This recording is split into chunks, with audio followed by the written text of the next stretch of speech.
यादवांच्या नासाची कथा. ऋषींना किती ज्ञान असते त्याची परीक्षा घेण्यासाठी त्यांनी श्रीकृष्णपुत्र सांब यास स्त्रीवेश घेऊन पोट वाढवून गरोदर स्त्रीचे सोंग दिले व ऋषीपुढे उभे करून त्या स्त्रीला मुलगा होणार की मुलगी असे विचारले. यादव आपली कुचेष्टा करीत आहेत हे ओळखून ऋषींनी रागावून शाप दिला की याच्या पोटातून जे निघेल त्यानेच यादव कुळाचा नाश होईल. हे ऐकताच यादव भयभीत झाले. त्यांनी सांबाचे पोट सोडले तर त्यातून मुसळ बाहेर पडले. यादवांनी त्याचे बारीक तुकडे करून समुद्रात फेकले.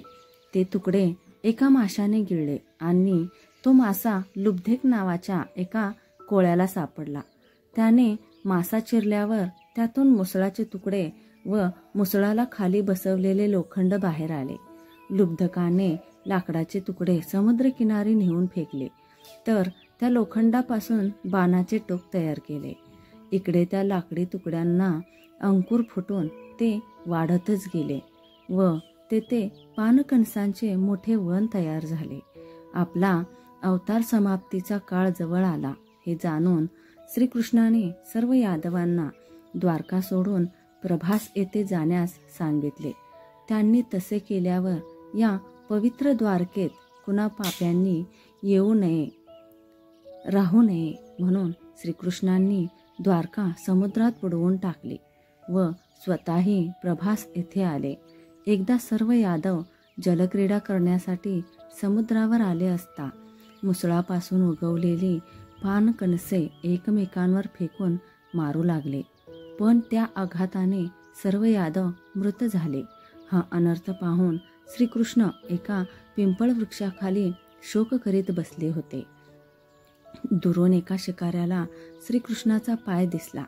त्याला हरणाचे डोळे चमकत आहेत असे वाटून त्या मुसळाच्या लोखंडापासून बनविलेल्या टोकाचा बाण त्याने श्रीकृष्णाच्या पायावर सोडला. त्या बाणाने श्रीकृष्ण घायाळ झाला. पूर्वीच बोलल्याप्रमाणे अर्जुन त्याला भेटायला गेला. त्याने बाणाचे गंगोदक वर काढून श्रीकृष्णास पाजले व लगेच श्रीकृष्णाने देह ठेवला. अशा प्रकारे ऋषींच्या शापानुसार मुसळाने यादव कुळाचा नाश केला. पुढील कथा. उषा अनिरुद्ध विवाह. उषा ही बलीचा पुत्र बाणासूर याची कन्या होय. बाणासूर महान शिवभक्त होता. त्याने शंकराकडून आपणास एक सहस्त्र हात असावेत असा वर मागून घेतला. बाणासूर नंतरही नित्य नेमाने शिवपूजा करीत असे. त्यानंतर पुन्हा शंकर प्रसन्न झाले असता बाणासूर शंकराला म्हणाला, देवा, लवकरच एखादा युद्ध प्रसंग येऊन त्यात माझे हे सहस्त्र हात तुटून पडावेत. पुढील कथा ऐकायला चॅनलला सबस्क्राईब करा. धन्यवाद.